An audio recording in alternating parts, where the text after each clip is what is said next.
Good morning, brethren. Welcome to Motivating Monday. I'm Brother Zhen Ken. Today I'm going to share with you one of my favorite verse, which comes from Ephesians chapter 4, verse 26 to 27, which says, Be ye angry and sin not.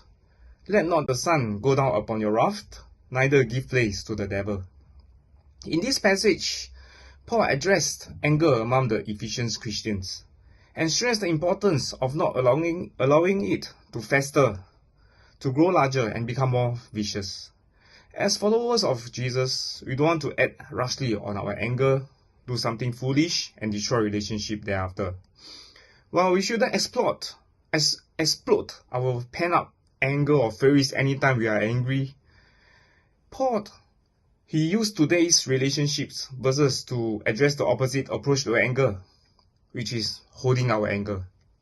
Just as the verse in Ephesians 4:31 says, Let all bitterness, wrath, anger, clamor, and evil speaking be put away from you with all malice. When we starve and hold our anger, we can temporarily feel like we are in control of it until the internal fury in us reaches the point that we explode with anger, splashing our pent-up rage on anyone nearby. Worse, it can be worse if it's a fellow Christians or our loved ones.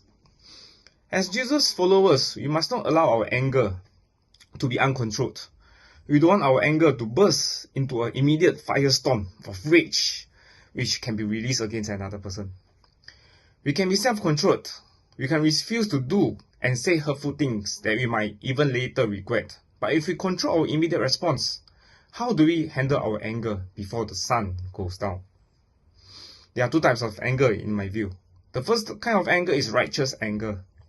This is the kind of anger we can have towards sin and evil that are in the world.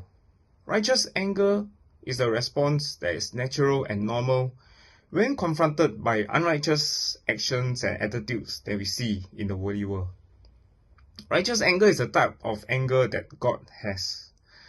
Many times the scripture speaks of the wrath of God, such as in Numbers 25, And the Lord said unto Moses, Take all the heads of the people and hang them up before the Lord against the sun, that the fury of the Lord may be turned away from the Israel. In this verse, God commanded Moses to publicly execute the leaders who led Israel into worshipping Baal of Peor and engaging in sexual morality with Moabite women. The hanging of the head served as a warning against idolatry and disobedience, as well as to stop God's fiery anger. And in another verse, whereby God displayed righteous anger, was in Romans 1 verse 18.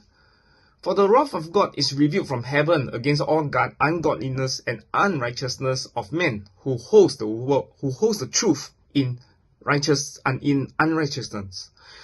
In this verse, God shows his anger, and more specifically righteous anger, against human who deliberately suppress the truth, rejects him, despite knowing God being the creator, leading to them committing sin and being foolish. Here, in the two examples, whereby God gets angry at the damage and destruction caused by sin, this type of anger is not sinful in itself. However, this being said, there's a danger with this type of anger, especially when we humans try to have righteous anger. For we humans, we are not sinless, we are selfish, hence we do not see and know everything that God does. Righteous anger is very hard to maintain or even to judge whether it is a righteous anger, especially if it comes from us.